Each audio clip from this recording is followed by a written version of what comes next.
Allez, on va revenir en France où le feuilleton autour des orques du Marineland d'Antibes semble être plus que jamais dans une impasse.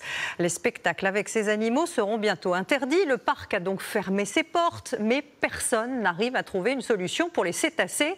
Des cétacés nés en captivité et qui ne peuvent pas être relâchés dans la nature. Affaire kafkaïenne que nous racontent Christine Chapelle et Julien Garel. Sur ces images tournées discrètement par des défenseurs des animaux, on voit les deux derniers orques du Marineland, Wiki et Kejo, être mis par leurs soigneurs au contact de leur futur hamac de transport. Une grue et des containers sont à l'arrière du bâtiment, preuve qu'un transfert est prévu. Mais où et quand ? Marineland réaffirme l'extrême urgence de transférer les animaux dans une destination opérationnelle. Pour le bien-être des animaux, ils doivent partir maintenant. Il faut dire que l'entretien des deux orques coûte près de 3 millions d'euros par an.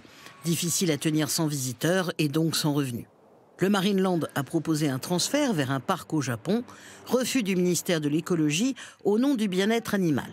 Une autre piste a ensuite été envisagée, un sanctuaire marin, c'est-à-dire une zone maritime fermée par des filets au Canada. Préparer un sanctuaire, ça prend des années. Rien que les analyses de l'eau, ça prend des années. Convaincre, avoir les permis de construire, convaincre la population autour, c'est très très long.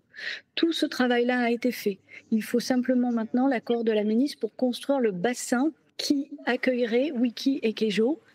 Mais le projet a été rejeté par le ministère et par Marineland, car jugé trop expérimental. On a ensuite envisagé un parc en Espagne. Là, c'est le gouvernement espagnol qui a refusé d'accueillir les cétacés. Un petit enclos marin pourrait maintenant prendre quelques animaux en Italie. C'est Tarente, en Italie, au sud de Bari, un enclos marin qui pourra accueillir dans 6-8 mois 4 dauphins de Marineland. Mais il reste les 8 dauphins qui n'ont pas de solution. Et les orques non plus. Non plus.